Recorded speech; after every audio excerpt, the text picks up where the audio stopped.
Bharatiya Janata party Sanpada Navi Mumbai Belapur की विधायक मंदा मात्रे और समाज सेवक पांडुरंग आमले की विशेष सहकार्य से नवी मुंबई नमो चषक युवा मोर्चा महाराष्ट्र भव्य क्रीड़ा और सांस्कृतिक महोत्सव 2024 अंतर्गत भव्य कुश्ती प्रतियोगिता का आयोजन किया गया, जहां इस कुश्ती प्रतियोगिता में बेलापुर की विधायक मंदा मात्रे विशेष रूप से उपस्थित थी।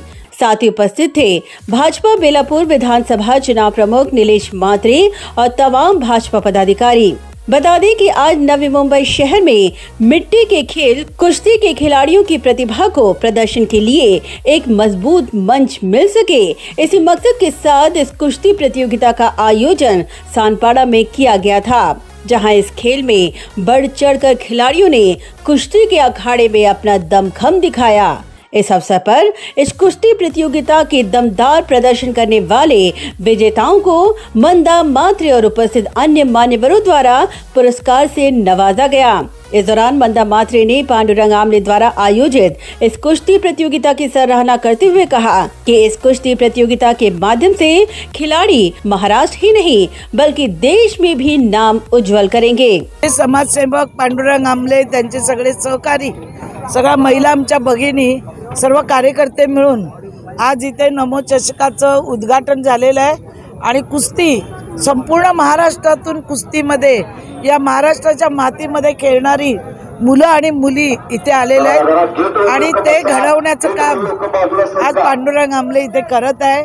आज आमच्या भारतीय जनता पार्टीने दिलेले हे चषक कार्यक्रम तो यशस्वीरित्या पांडुरंग आमलेंनी ते पार पाडलेला आहे।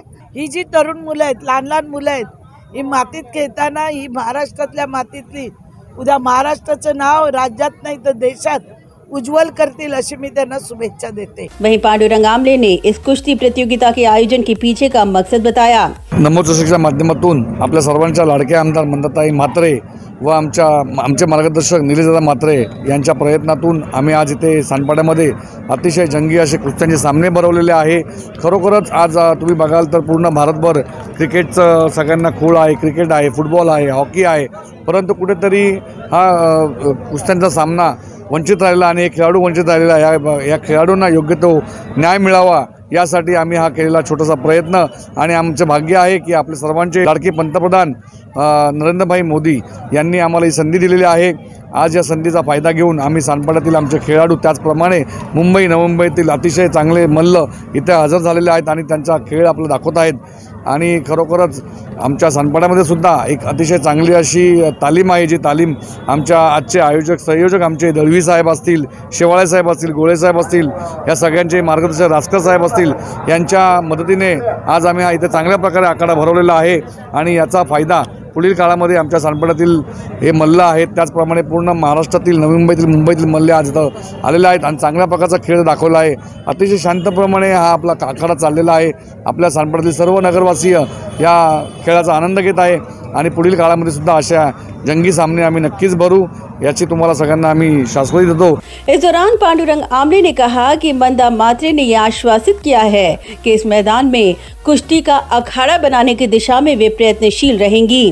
ताईंनी आत्ताच थोड्या वेळापूर्वी सांगितलेलं आहे की याच जागेवरती त्या आपल्या सानपाड्यासाठी एक भव्य दिव्य अशी तालीम उभारून देणार आहे आणि खरोखरच त्यांनी दिलेलं हे आश्वासन त्या नक्कीच पूर्ण करतील, कारण त्यांनी जे बोलतात ते करतात अशी त्यांची खाती आहे आणि त्या नक्कीच करतील आणि आमच्या सानपाड्याचं हे भाग्य आहे की ताईंच्या तोंडातून गेलेला शब्द आणि इथे होणारी पुढील तालीम ही लवकर तुम्हाला बघायला भेटेल। वहीं उपस्थित मान्यवर ने भी अपनी प्रतिक्रिया व्यक्त की। रांगड्या मातीतील हा खेळ रांगडा खेळ परत एकदा त्याला उभार येईल, आणखीन चांगले दिवस येतील आणि आम्ही आमले दादांना पण हा खेळ आवडतो।